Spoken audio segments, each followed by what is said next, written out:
Hello நண்பர்களே, நான் இன்றைக்கி உங்களுக்கு ஒரு கதை சொல்ல போகிறேன். அந்த கதையை கேட்டு நல்லா என்ஜாய் பண்ணுங்கள், ஷேர் பண்ணுங்கள், என்ஜாய் பண்ணுங்கள். அப்படியே அந்த பெல்லை தட்டிட்டு வாங்க கதைக்குள்ளே போகலாம்.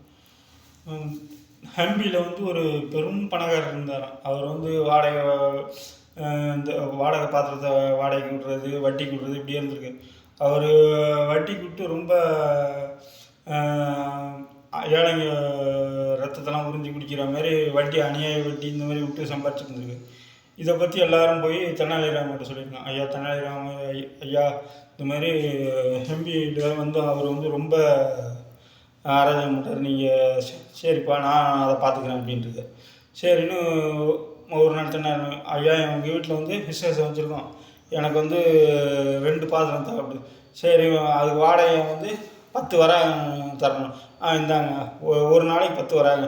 சரி இந்தாங்கன்னு 10 வராங்கன்னு கொடுத்துட்டு எடுத்துகிட்டு போயிட்டு அப்புறம் அடுத்த நாள் அதே மாதிரி ஒரு 2 குட்டி பாத்திரம் செய்து கொண்டு போய் அவர்கிட்ட கொடுத்துரு. ஐயா இன்னும் அவரும் உங்கள் பாத்திரம் குட்டி போட்டுருச்சு, இந்தாங்க 2 பாத்திரம். ரொம்ப சந்தோஷமாக வாங்கி வச்சுக்கிட்டாரு.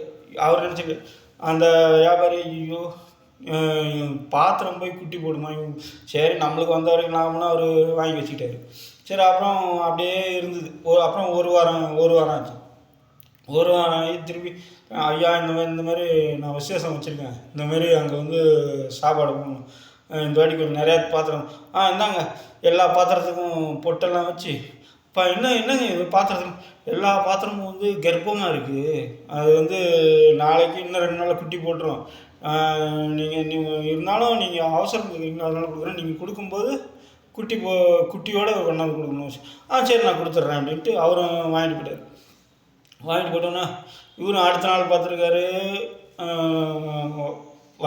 பாத்திரம். அதுக்கு அடுத்த நாள் பார்த்துருக்காரு பாத்திரம். இப்படியே பார்த்துக்கிட்டே இருந்திருக்காரு. இப்படியே பார்த்துக்கும்போது அப்புறம் ஒரு வாரம் ஆச்சு. ஒரு வாரம் ஒன்று பொறுமையாக எழுந்து போய் இவர் வேகமாக தெனாலி ஐயா இந்த மாதிரி பாத்திரம் கொடுத்தனேன், அதை ஏன் நீங்கள் இன்னும் திருப்பி தரல அப்படின்னு. அவர் ஐயோ உங்களுக்கு ஒரு சோகமான செய்தி சொல்லணும், அது கர்ப்பத்தில் பிள்ளை பார்க்க முடியாமல் ஆகால மரணம் நடந்துருச்சு. ஐயோ இதை நான் எப்படி, ஐயோ உண்மையிலே செத்து போச்சு, நீங்கள் கொடுத்த பாத்திரம் அது பிள்ளை பார்க்க முடியாமல் செத்து போச்சு அப்படின்னு. உடனே அந்த பாத்திர கடைக்காரர் நேராக ராஜா கிட்டே போய், ராஜா இந்த மாதிரி தெனாலிராமன் பாத்திரம் வாடகைக்கு எடுத்துகிட்டு போனார், வாடகை எடுத்துகிட்டு போயிட்டு அவர் திருப்பியே தரல, கேட்டால் பாத்திரம் குட்டி போடாமல் செத்து போச்சு அப்படின்றார். அது எப்படி பாத்திரம் குட்டி? உடனே ராஜா, இதுக்கு முன்னாடி தெனாலிராமன் எடுத்துகிட்டு போன 2 பாத்திரம் குட்டி போட்டதில்ல, அப்போ வாங்கிக்கிட்டீங்களா, அப்போ இந்த வாட்டி வாங்கின பாத்திரம் குட்டி போட முடியாமல் இறந்துருச்சு, அவ்வளோதான். ஐயோ ராஜா, எப்படி ராஜா?